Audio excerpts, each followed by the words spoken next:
Good morning. Good. Can you hear me well by the microphone? Yeah. Okay. Good morning, everyone here. Thank you for coming here in the auditorium, and thank you everyone that's watching us live by this YouTube streaming. Whoever who doesn't know me, I'm Marcelo Reis. I'm a faculty here of the Institute of Computing, and today we are very honored to receive here three renowned Japanese researchers, and one of them, Dr. Yayoi Natsume-Kitatani, kindly agreed to give us a talk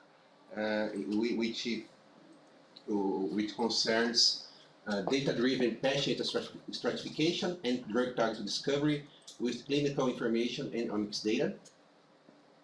Dr. Yayoi Natsume-Kitatani is Acting Director of AI Center for Health and Biomedical Research and Project Leader of the Laboratory of Bioinformatics at the National Institutes of Biomedical Innovation, Health and Nutrition, NIBIOHN for short, in Japan. She holds PhD in Life Sciences from University of Tokyo, and she was postdoctoral fellow at Bioinformatics Center, Institute of Chemical Research, Kyoto University. And she became, in 2010, a researcher at the Japan Science Technology Agency's Presto program.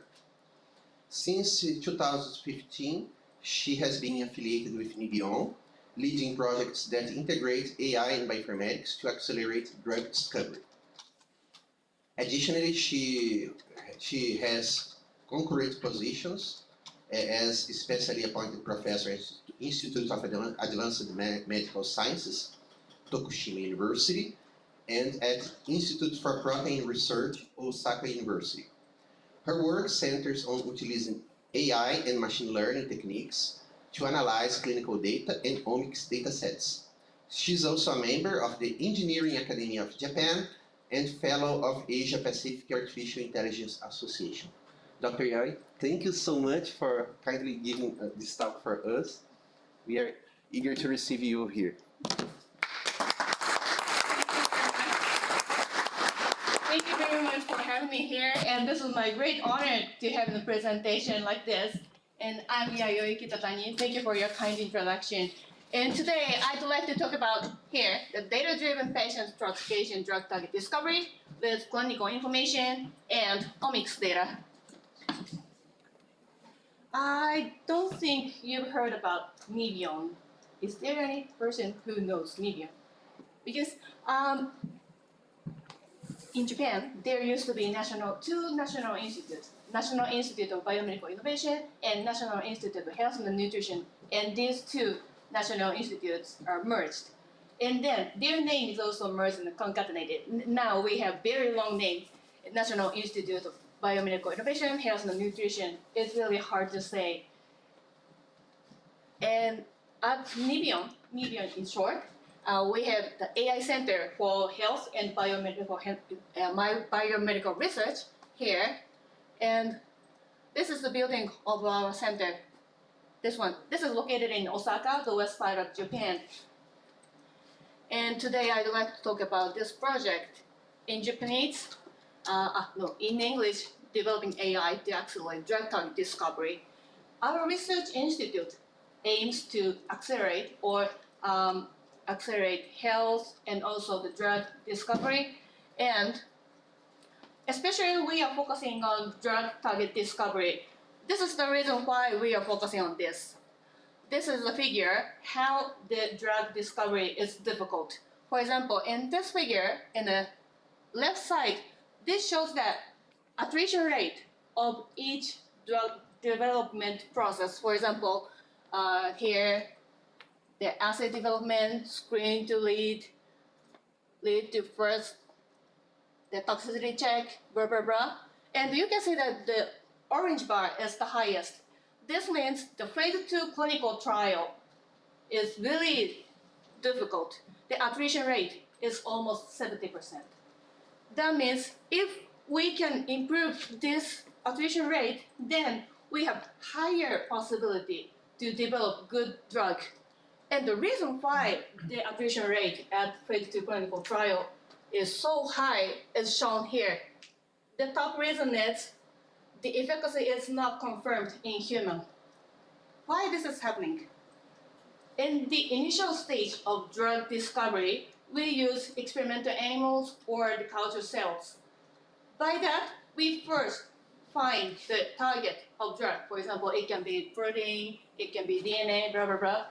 And for that target, we design compounds or any other compounds or molecules and so on to control that drug target.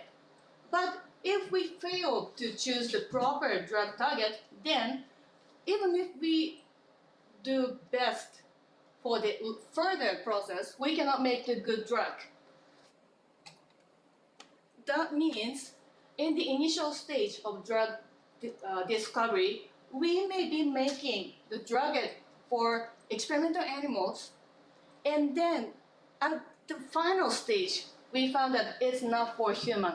Then one solution is that if we can find the drug target by using the human-derived data, such as clinical information or omics data, then we may be able to improve the attrition rate at the clinical trial.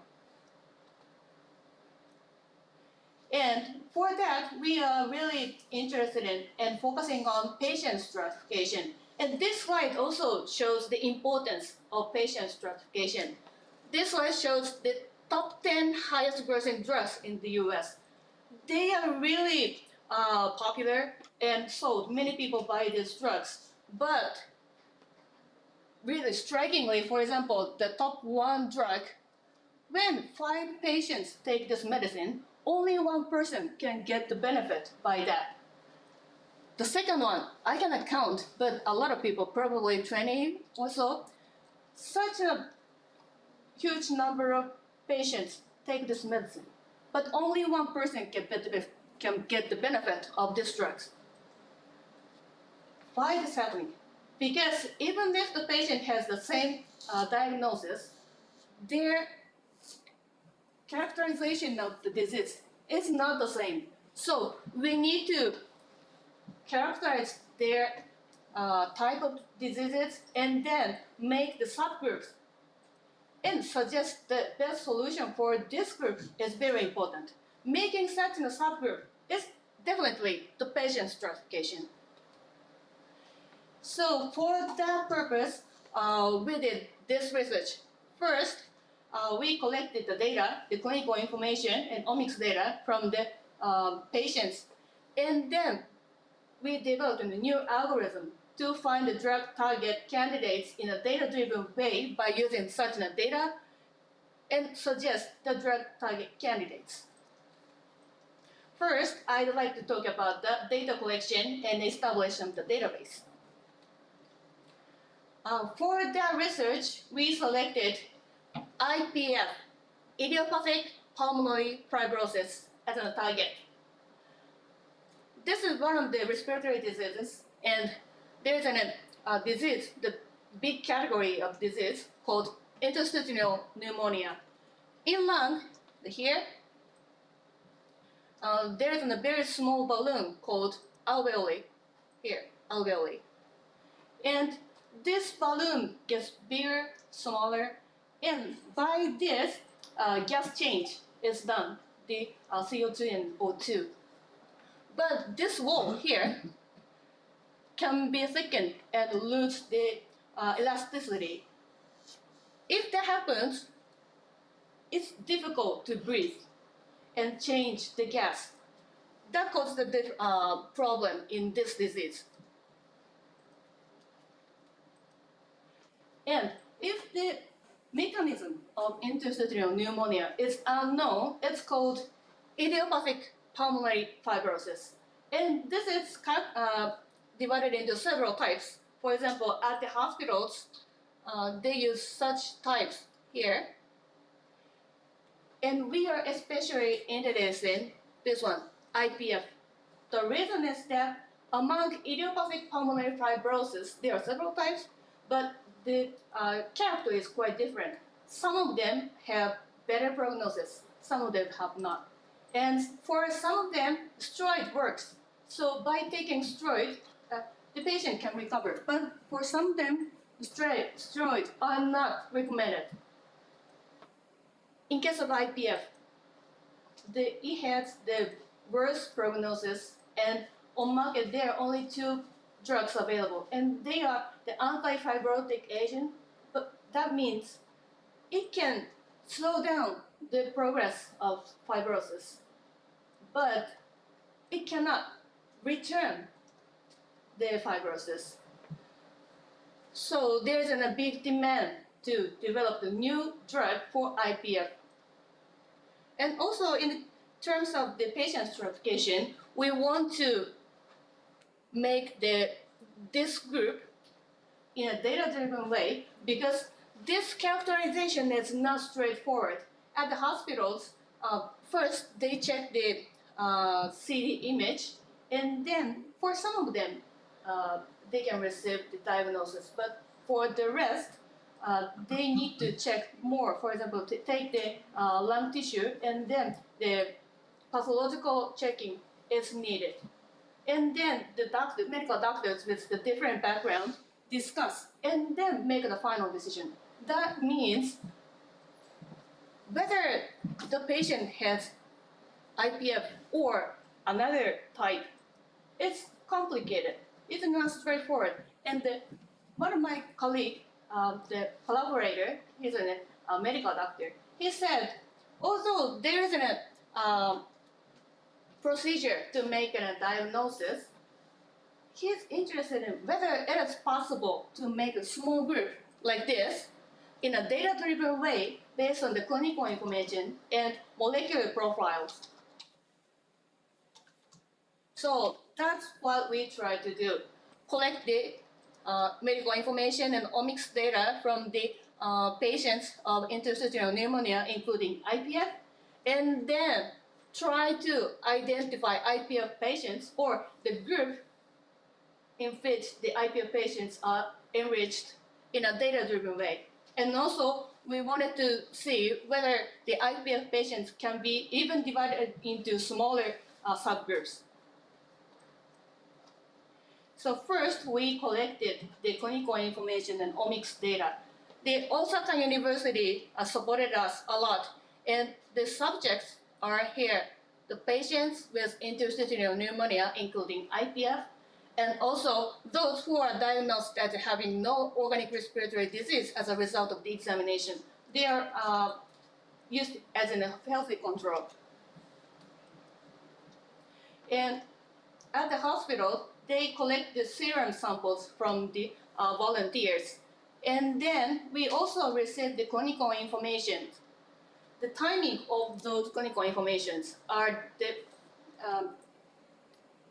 as far as possible, we try to get the information so that the timing of the blood sampling and the collection of the clinical information is closest. And also by using the serum sample, we obtained proteome data. First, we extracted exosome. Is there anyone who has heard about exosome? No, yeah. Yeah.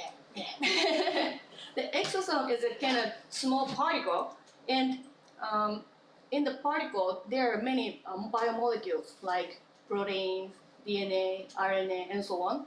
And it is already known that in the exosome there are many biomolecules that reflect the state of the disease. For example, in case of the lung disease, the lung releases the exosome, the capsule, and inside there's some hints as a profile of molecules that reflects the state of lung.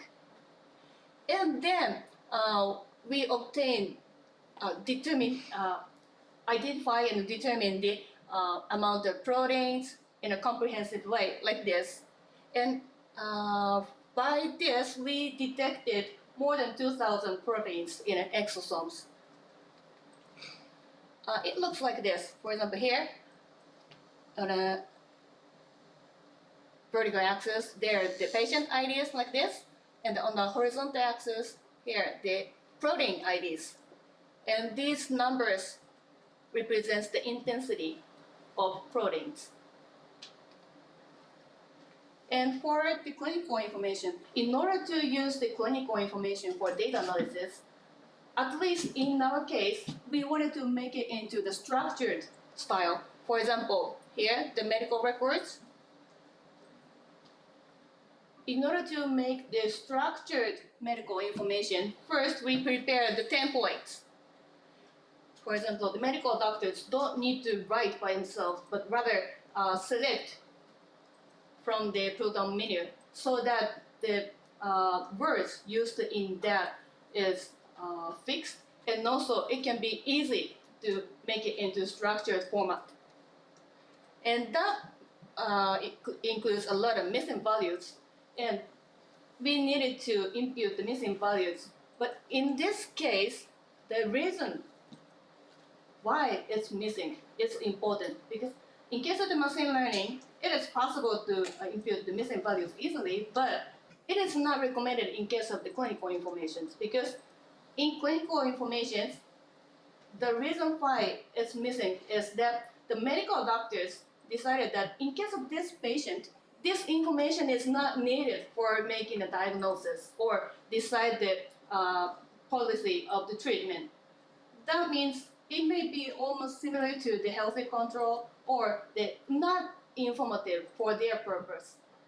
But in case the medical doctor decides to collect that information, it is assumed that their values may be abnormal.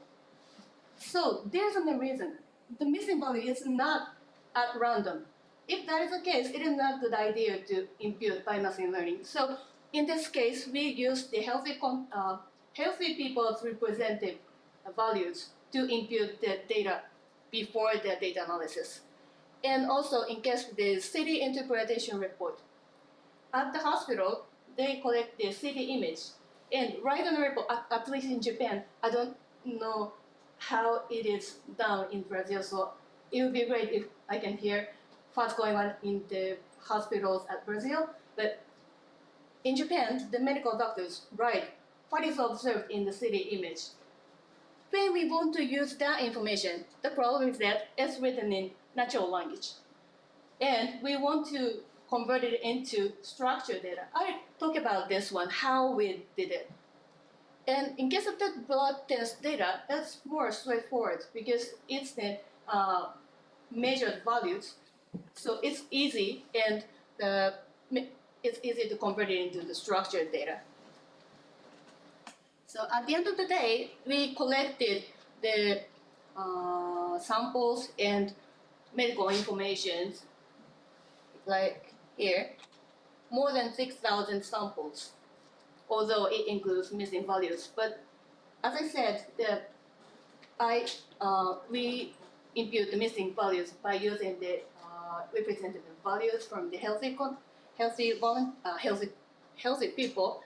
We use this information for data analysis. But the problem, maybe you are interested in this part, but in case of the clinical information, the hardest part is that it tends to contain the quantitative data and qualitative data. And we want to use this as is. Of course, we can separate them into the quantitative data and qualitative data, but by that, we may lose the information if there's a relationship between the qualitative data and quantitative data. So we want to handle this data as is, and how we can do it, that's the problem. So next, the algorithm. As I said, what we want to do is patient stratification by using the interstitial pneumonia clinical information and omics data. So when we hear about stratification, the first option can be clustering because it is really major. And also, as I said, in this case, we don't have label. We have label, but the medical doctor said that he is interested in whether we can characterize patient not according to the diagnosis made by medical doctors, but rather in a data-driven way. So we tried not to use the result of the diagnosis. If that is the case, the unsupervised learning can be the first option. If that is the case, the clustering sounds nice. And here's the representative clustering methods like hierarchical clustering, k-means clustering. And I included some introduction about this clustering, but they may be too easy for you, but let me go forward. Actually, in the review paper, you can find that for patient stratification, clustering is the first option. For example, by using the omicsdata, the molecule profile data, first perform clustering and then get the classes of the patients. And then characterize these clusters by using the clinical information and suggest the suitable clinical treatment or the drug target discovery. But I'd like to explain. In our case, clustering was not a best option. I'd like to explain why it is. First, let me explain how the hierarchical clustering. Here, how many of you know hierarchical clustering? Okay, thank you very much.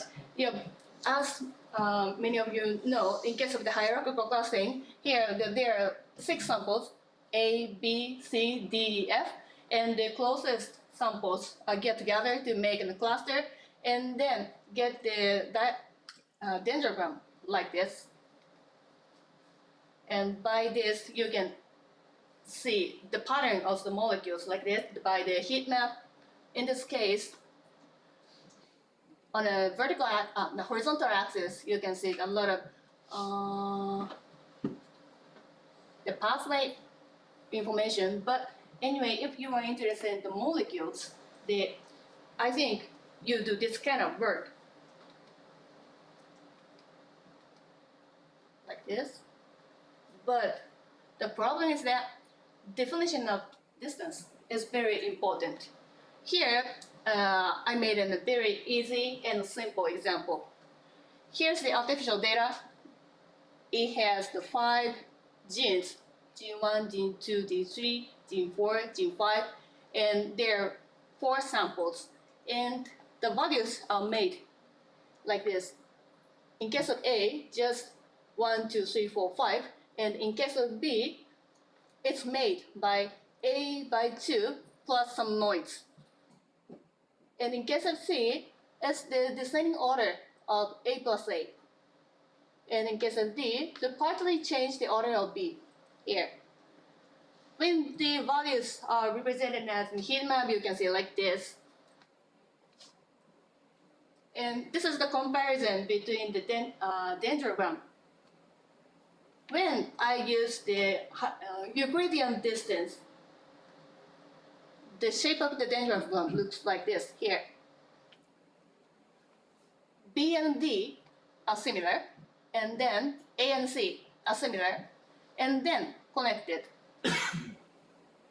This is fine, because B and D, they have the similar or the same range of values, and A and C have the same. So, in this case, in case the Euclidean distance is used, then the range of values matters. But here, in case of the Pearson correlation distance, the shape of the dendrogram is quite different. A and B are similar, and then next D and C is completely different. This is happening because the order of the numbers matters.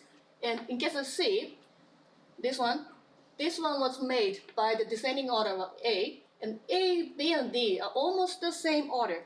So the order matters. So the definition of distance is very important in case of clustering. And here, the k-means clustering. There you have blue dots here. And let's say we want to divide it into 2 clusters. If that is the case, put the cluster center temporary like this, the red circles, and then decide which cluster center is closer.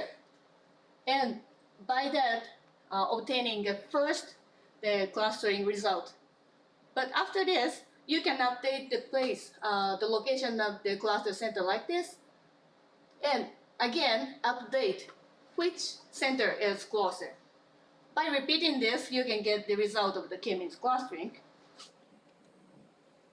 In case of the k-means clustering, also the definition of distance is very important.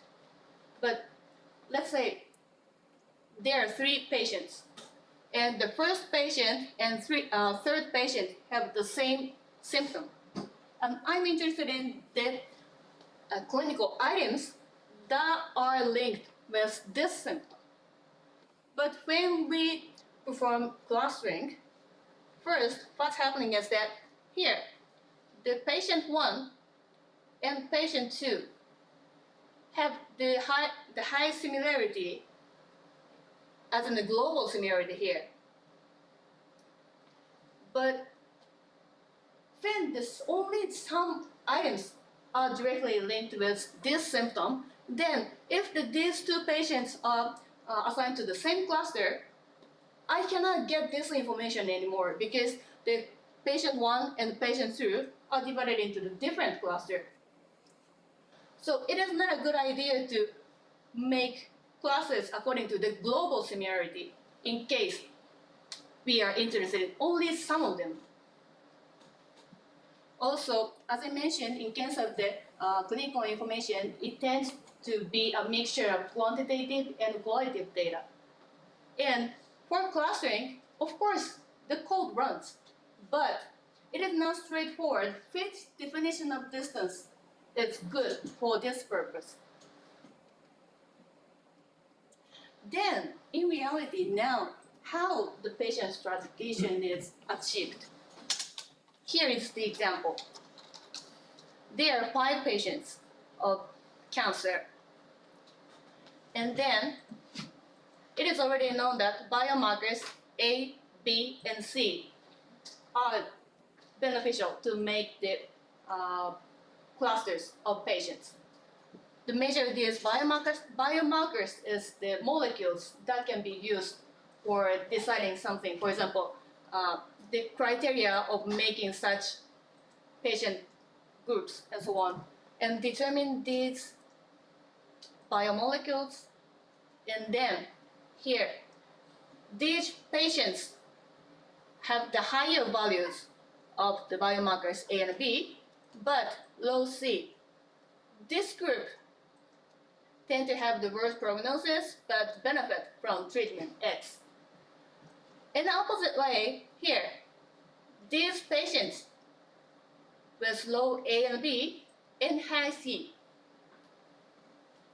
they have better prognosis but benefit from treatment Y. If this fact is already known, then we can determine the amount of biomarkers A, B, and C, and then make a decision to suggest a better approach to treat these patients. But how can we know this? Especially in case the mechanism is unknown, like IPF, it is not trivial to find how we can make this kind of groups and which molecules can be a good biomarkers. So in order to make this happen, we made a novel algorithm. Here, we use clinical information and omics data, and these are used as an input. And then our algorithm outputs the rules of patient stratification. For example, we are not focusing on each patient, but rather,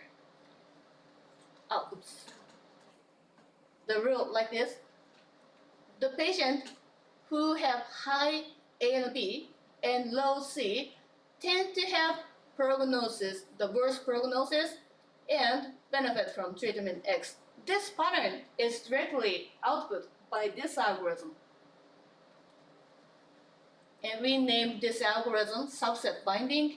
And in case of the Osaka University cohort data, we input serum exosome freedom data and medical information, the structured medical information, and then get this information. We obtain a lot of outputs for the patient stratification loops like this, but at hospitals, the medical doctors focusing on several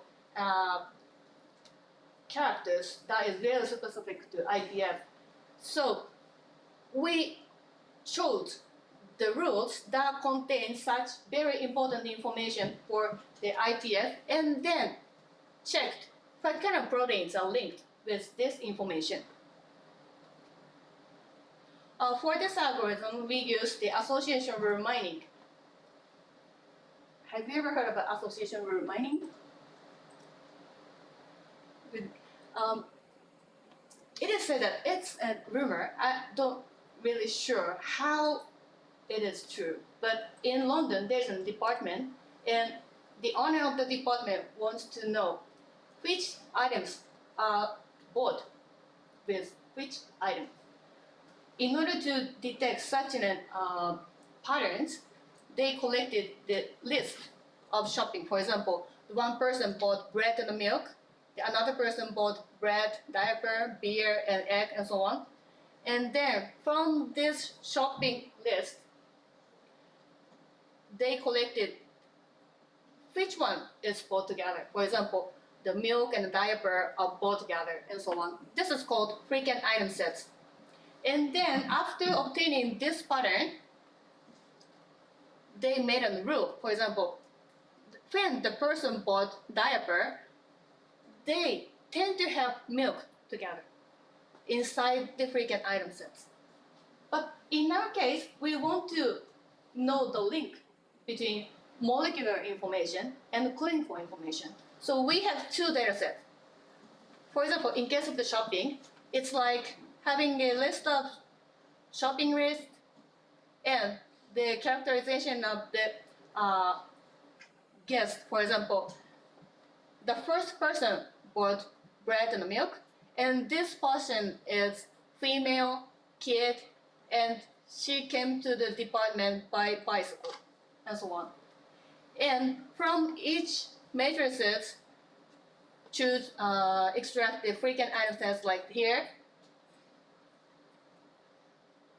The milk and diaper are bought together, and the person tend to be male and adult.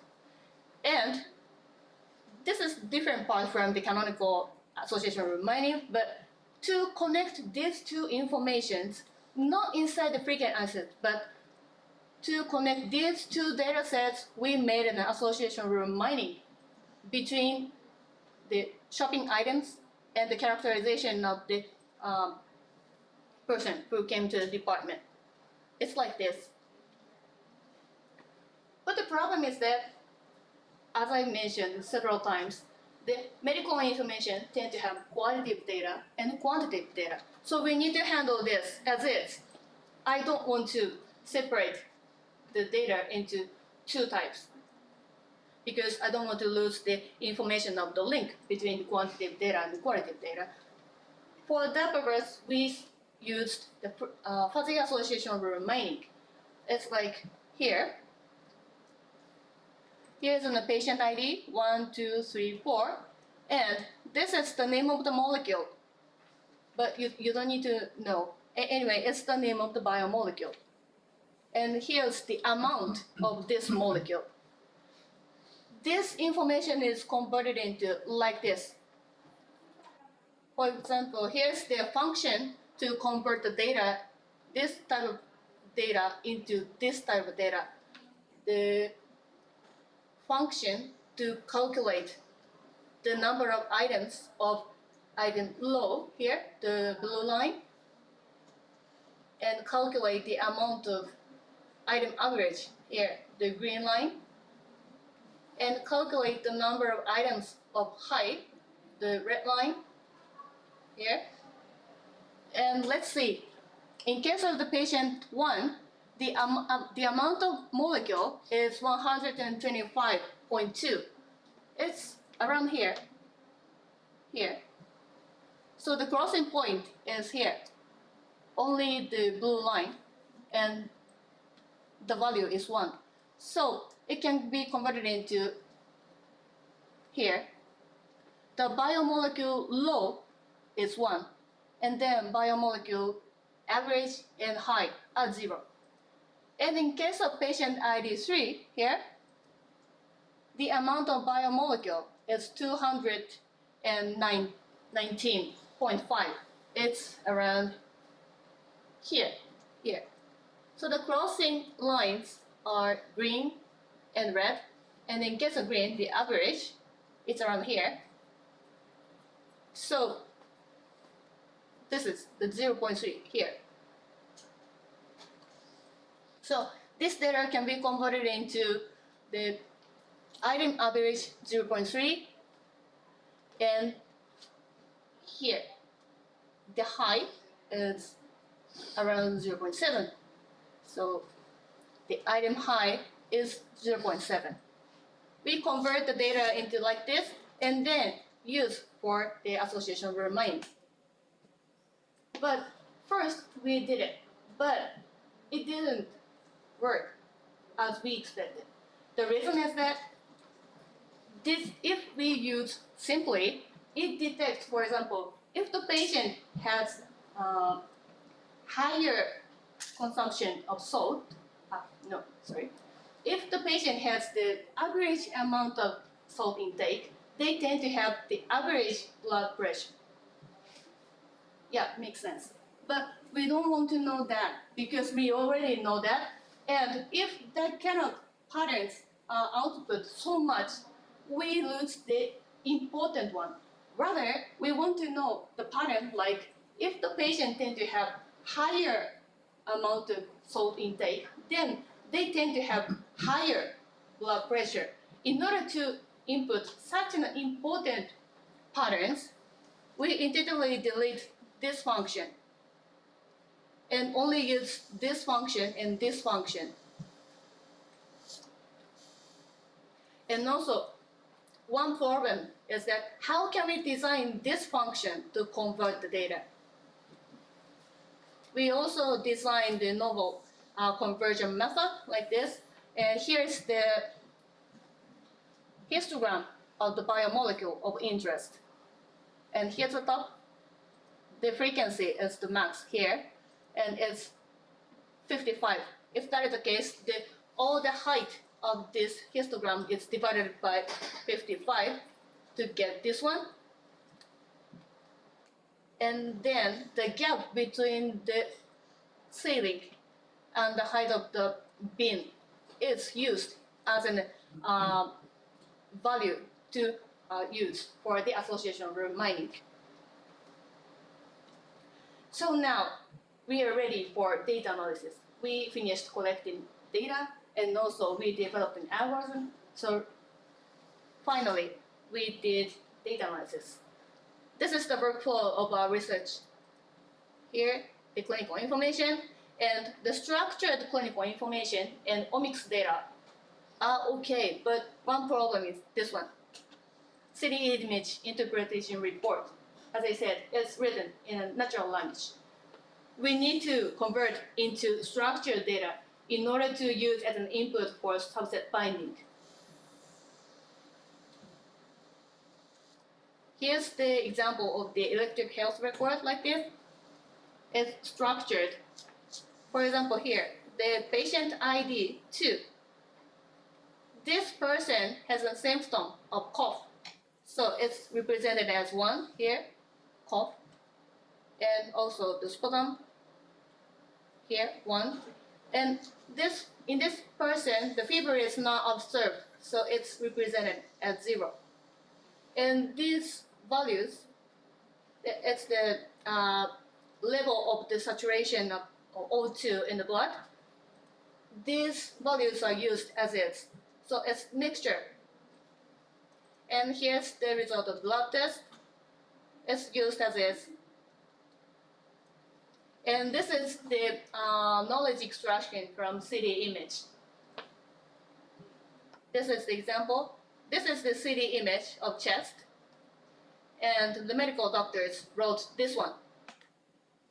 And here, there are 3 types of information needed to make a decision. For example, the first one, observation, like consolidation, traction bronchodilatation, the spotted ground glass shadows, like this. These are important.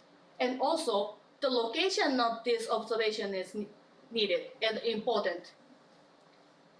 Like here, the right side, lung base directly below the bilateral pleura, and so on. Also, whether it's observed or not. Here, for example, no honeycomb lung is observed, so it's not observed.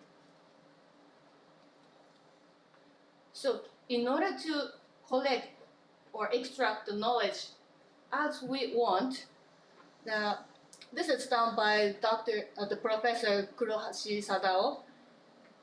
These 3 types of information are linked. For example, the right lung below the bilateral pleura, the reticulated shadow, positive. These 3 are connected. Like this, here. In case of the patient 2, this one, here. The honeycomb lung was not observed. But in this example, I forgot to put the information of the location. But here, the location information is also added. And like this, we obtain a big matrix. We ended up obtaining these 6,000 items like this. Finally, we are ready. And here's the example of the output. We have obtained a lot of patient stratification rules like this, but I show only one example. And here, this part is obtained from the clinical information, and this part is obtained from the serum proteome data.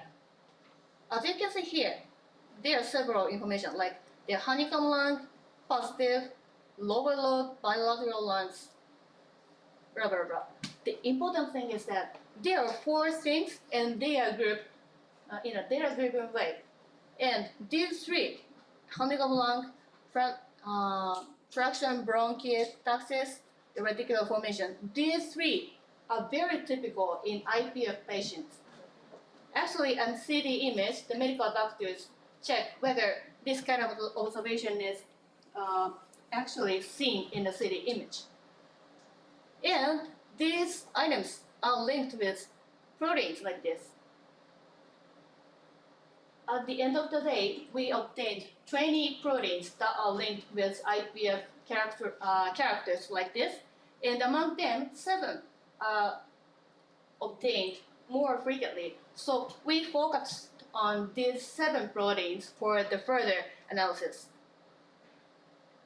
So here's the protein characteristic presented by patient stratification AI, and there are several things written, but it's done to validate whether the output seems to be relevant in a biological point of view. For example, here, these proteins have been suggested to be associated with fibrosis, but no association with IPF has been reported. It's novel, but it seems that it's related with fibrosis. And also, the proteins with lung inflammation and interstitial pneumonia are included in the phenotype of knockout mice. Knockout mice is that the specific area is removed. So by this, we can characterize the function of this gene or region of that DNA. By this, we can check the importance. And when these proteins are removed at the DNA level, some of them actually has lung inflammation and interstitial pneumonia. So they seem to be actually related with the pneumonia. And all of these proteins are associated with certain proteins. This means they are actually working together.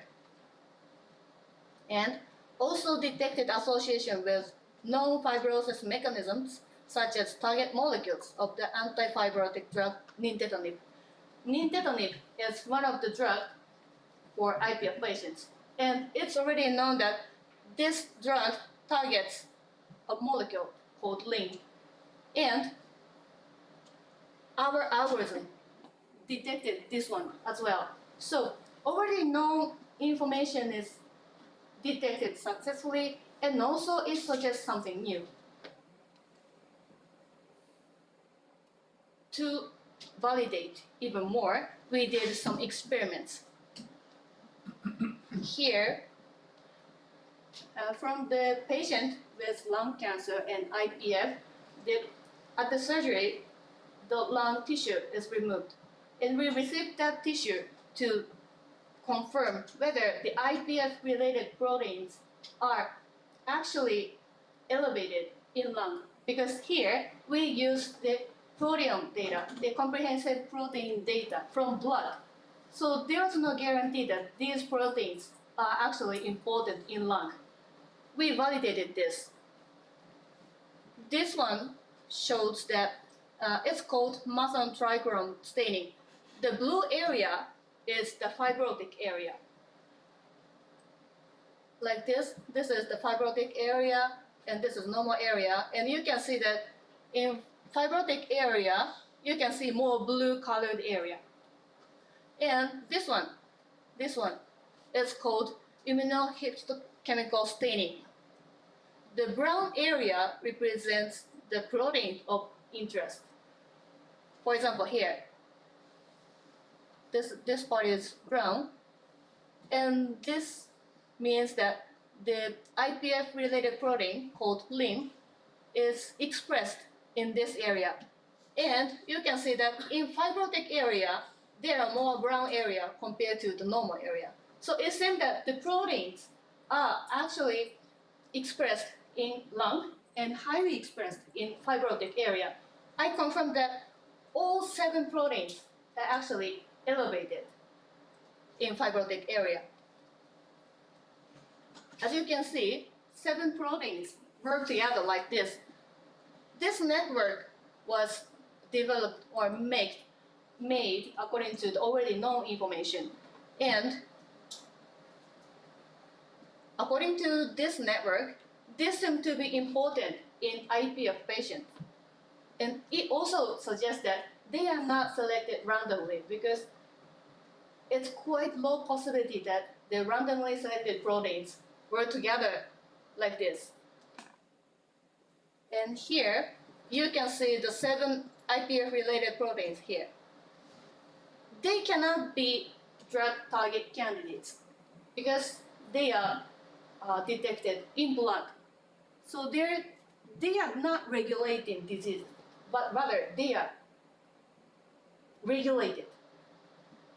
As the result of the disease, their expression is elevated. So even if we try to control the expression of these proteins, it won't improve the disease.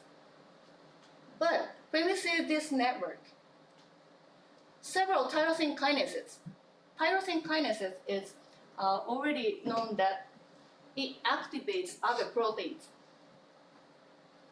They are involved in the activation of these proteins. And interestingly, drug called ponatinib here is reported to control these tyrosine kinases. That means these tyrosine kinases can be a drug target candidates, and ponatinib is originally developed for leukemia, but this can be used for IPF patients as well. Let's validate this. In IPF, the fibrosis is the problem. This fibrosis is already known to cause by EMT. EMT stands for epithelial mesenchymal transition. The state of cell changes, and this change is involved in the fibrosis. And we developed that experimental basis by adding the TGF-beta to cell line. By this, when the epithelial cells receive TGF-beta, some biomolecules are affected. For example, E-cadherin is downregulated, fibronectin is upregulated, the snail is upregulated. They are used as biomarkers of EMT. And then when EMT occurs, the state of the cells change, and this results in fibrosis later. The hypothesis is that whether this ponatinib can inhibit EMT or not. This is the result. This one is obtained by using positive control. This means this drug is already known to inhibit EMT. You can see that the pattern of the bar is similar. This means ponatinib actually inhibits EMT. Also, by this analysis, we detected other proteins that link to honeycomb lung. Honeycomb lung is one of the most important characters in IPF patients, and we are also analyzing these proteins. So by this approach, we can detect the drug target candidates by using clinical information on omics data, and during the data analysis, we don't use the information of labels or the information of diseases. So we expect that this approach can be applied to other diseases as well. In order to make it happen, we are working on several research topics. For example, one problem about subset binding is that the output is the tabular data, and it's a bit hard to interpret the result and select which one seems to be important. So Dr. Kuroda, he's over there, the yellow shirt, yes, he's over there. Now he's developing the method to visualize the output of the subset binding. It looks like an biclustering result, but it's completely different inside. And you can see that here's the items in clinical information, and here's biomolecules. And by this figure, we can see what kind of items are listed around here. And probably the patient related with this area and this area seem to be different and so on. So we can get some information from this figure. And another problem about subset binding is that it's difficult to handle high-dimensional data because it's memory intensive. But the Sangam Gali is developing the algorithm to handle high-dimensional data. In case of the proteome data we used, the number of proteins are more than 2,000. But in case of other omics data, it can be much bigger. The number of zero is different. To handle such data, the algorithm is improved by him. Also, in our research, we used CT image clinical interpretation report. It's written in natural language. But that means the medical doctor makes a decision, and that decision is written in a natural language. But it would be straightforward, even more straightforward, if we can use the CT image directly. And especially in case of the fibrosis, the area is fibrosis. It's not, how can I say, it's vague. The border of the fibrosis area and normal area is not very clear. For such a case, it would be beneficial to quantify the level of fibrosis or inflammation. To make this possible, he's developing an algorithm to quantify the level of fibrosis like this. Dr. Kentaro Doi is over there. And if you are interested in the CT image, he's an expert. And today I introduced our work, but this research was possible with the huge support from many researchers listed here. I really appreciate their contribution. And thank you very much for your attention.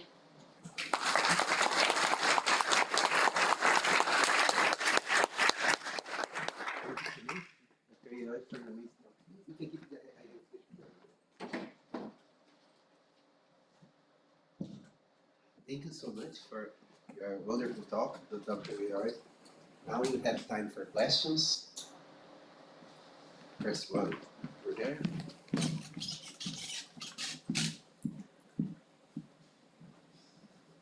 you for the talk.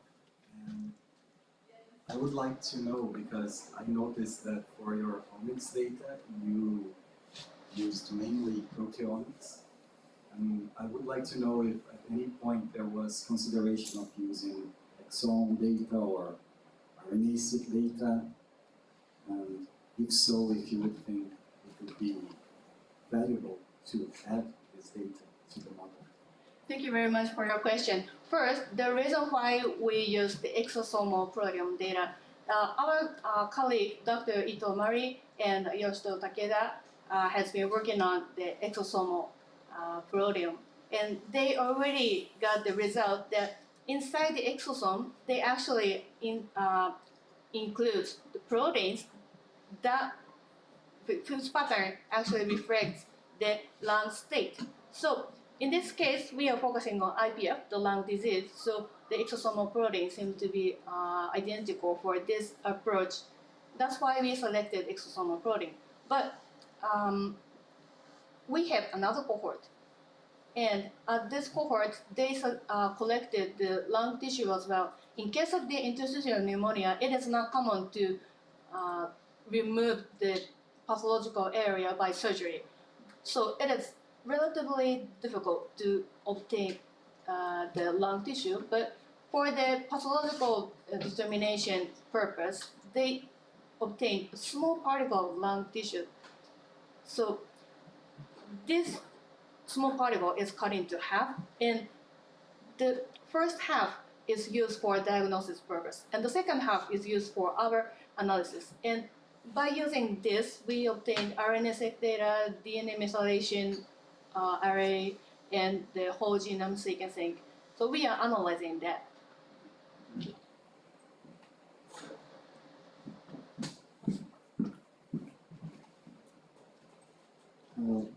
Thank you for being here with us today. I was wondering if you have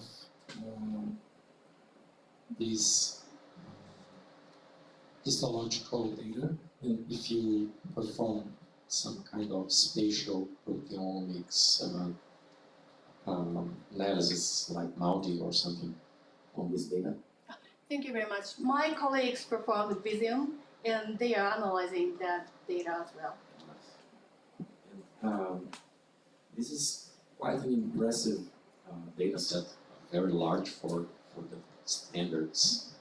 And I'm not sure if I understood correctly, but for how many of those almost 700 patients do you have the histological data?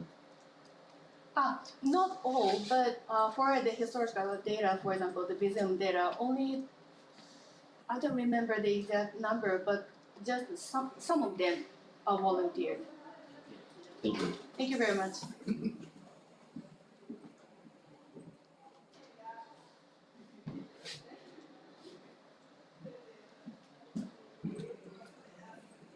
Thank you for the excellent talk.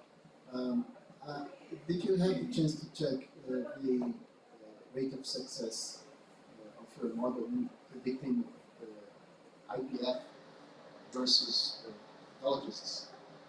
So you mean the comparison between the diagnosis method medical doctors and the data-driven clusters? Yes, we did. And we actually received the medical diagnosis data, and some of them are used as an input because it can be easier for us to select which roles are promising to detect which molecules are important. So it's not a comparison, but that information is, we try to use that information as well to pick up the molecules of importance. Thank you very much.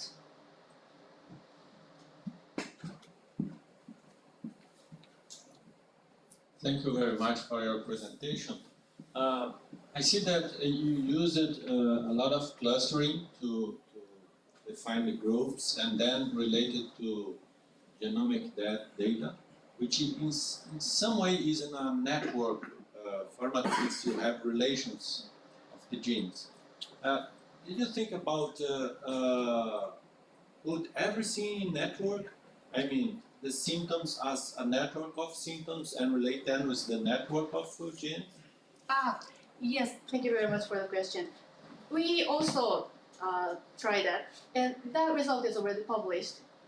We make an Bayesian network and then try to detect which items are actually hubs or related with the clinical information as well. Thank you. Thank you.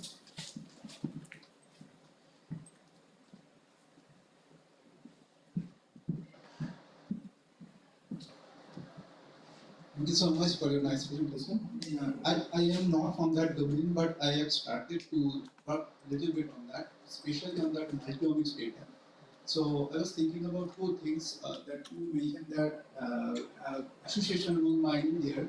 So there are two types of algorithm, that is a priori algorithm and frequent pattern growth algorithm. So I was curious about to know what exact algorithm you are using there. That is the first point. In case of the multi-omics data, Yes. for the multi-omics data, it's obtained only from the another cohort, and we are still working on it, so we haven't get the result yet. Okay. So in order to make it possible, the Sangam has been working on developing or improving the algorithm subset findings. So I hope I have another chance to report what had happened in a cohort next data analysis. Okay, so what kind of algorithms you are trying to target? I mean, that among these two, a priori algorithms or frequent patterns? So The first one, a priori algorithm, but Okay. second one, the Sangam's one, is completely different. Okay, thank you so much. Another thing from my side, you mentioned that point that here we are more interested to understand that more important rules, right? Because there will be a lot of rules, relationships there. So I think that, do you think that there is a condition that is if you increase the confidence, there are two terms there in a priori, support and confidence. So Yes, if you increase the confidence threshold value, then you can reduce the number of rules. So I think that will help to find that important rules there. Mm-hmm. So Yes, thank you very much. Yes, in subset finding, we use support, lift, confidence, conviction, and so on. Mainly support in the lift, but in order to see which values are suitable as an data analysis, we try many combinations by brute force and approach. okay. And last question, it's a similar type of that my previous questions. Can I consider this as, because I have tried to work on that area also, that if we consider this some kind of network, means that graph, but using that your distance rule, maybe that not Euclidean distance apart from that other distance. So as a budding researcher, what you suggest that from multi-omics data we can construct that graphs, and then how we can combine and what are the future aspects that we can work on in that area? Really integrated question. So how can we? It's like how can we handle multi-omics data? Yes, means that in your domain, from your perspective, that will be interesting for us, growing our research field. There are many approaches. For example, first, detect the important part as a network for a single omics, and then concatenate or make it very big matrices, and then perform Many network people are analysis. using graph convolution network, GCN, they are using that things. So, but from your perspective, I want to listen that whether we can use these things for constructing the graph, because you are also trying to understand the relationship between the patients. Yeah. Well, in our case, we made network according to the already known information. So that part is not data driven. So the typical bioinformatics pathway analysis. But if you are interested in making the network by using whole omics data, Because that fixing the threshold is very important there. Yes, that yes. How we can. So I was curious on that. so it's like in case of the subset binding and then focusing on only part of them to make a network? If that is the case, probably it's better to focus on single omics first and then concatenate or merge later, because each omics data has a different level of sparsity or the range of the values. So if we first merge all the data, for example, the proteome data, RNA-seq, and so on, sometimes only the molecules from RNA-seq data tend to be detected more than proteome and so on. That kind of thing happens. So to avoid such thing, in many cases, it's better to focus on single omics first and then connect or merge later or in the process of the data analysis. But probably it depends on the data. We need to perform trial and error. Thank you so much. Thank you very much.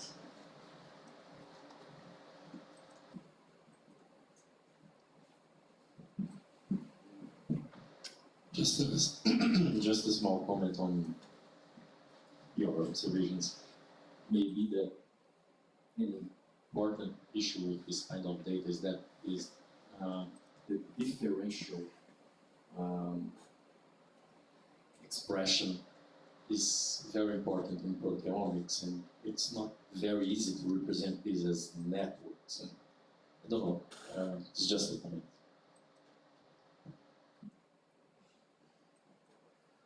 Very good. Questions? I have one. For the part in which you were gathering information from the CT reports, what type of NLP are you doing? The traditional one, or are you using large language models? No, at the time, still the large language model was not available, so BERT was used. BERT? Small language model. Small language model. Can I do another question? Sure. When you mentioned the study with networks, is in the same subject? I mean, I would like to know if you have some thoughts about the comparison among the two approaches using networks and clusters and so on. For example, we compare the result obtained by Bayesian network and our approach, and some of them overlap, some are not. But the overlap part seems to be very important and it contains no information. So testing several approaches and then see the overlap may be very good approach to get the result with high confidence. But you consider, for example, my idea is you consider that you can get some insights when you use networks that you don't have in clusters or in reverse. Here? Could you repeat the question? So, for example, when you use a network approach, probably you have comparative results, right? But sometimes you have something that's better when you use networks, or something's better when you use clusters. Yes. In case of the Bayesian network approach, the problem is that the input data should be represented as a Bayesian distribution. So we needed to remove some of the items we already obtained. But in our case, we could use all the items we collected. So that's the difference. So if the clinical information that is available contains mainly qualitative data, then both approach works. But if it's a mixture of quantitative and qualitative data, probably our approach is better because we can use all the data. Thank you.